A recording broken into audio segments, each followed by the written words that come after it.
Pemerhati Prosalina, seorang pekerja migran Indonesia PMI asal Jember bernama Ahmad Zaini, 44 tahun, warga desa Harjomulyo, Kecamatan Silo, akhirnya bisa bernapas lega.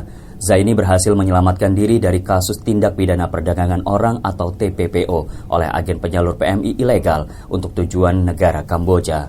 Sebelum menyelamatkan diri ke KBRI, dia diancam akan dijual ke negara Myanmar jika tidak membayar uang tebusan 115 juta rupiah.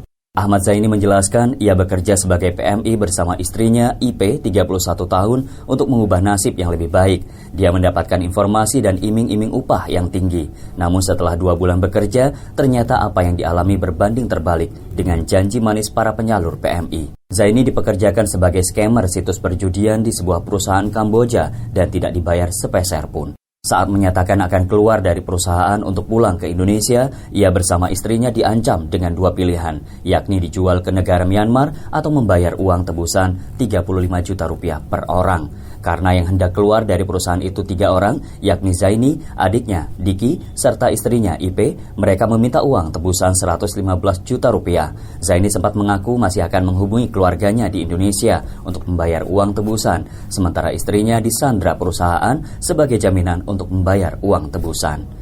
Karena tidak segera membayar uang tebusan itu, pihak perusahaan membuang Zaini dan adiknya Diki ke sebuah kawasan yang tidak ia kenal dengan mengendarai sebuah mobil, sedangkan istrinya dibawa oleh orang-orang perusahaan tersebut.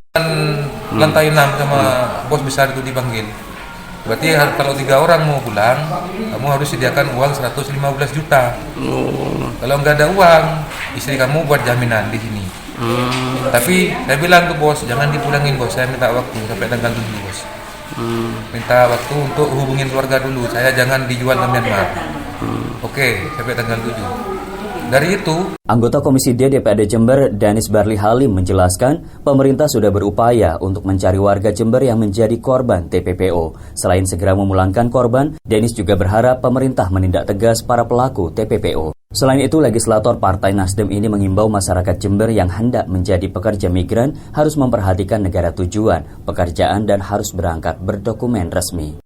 Mereka terlanjur di sana, ya pastinya pemerintah juga sedikit kesulitan untuk minimal berkomunikasi dengan perusahaan yang memberangkatkan dan atau yang mempekerjakan di sana.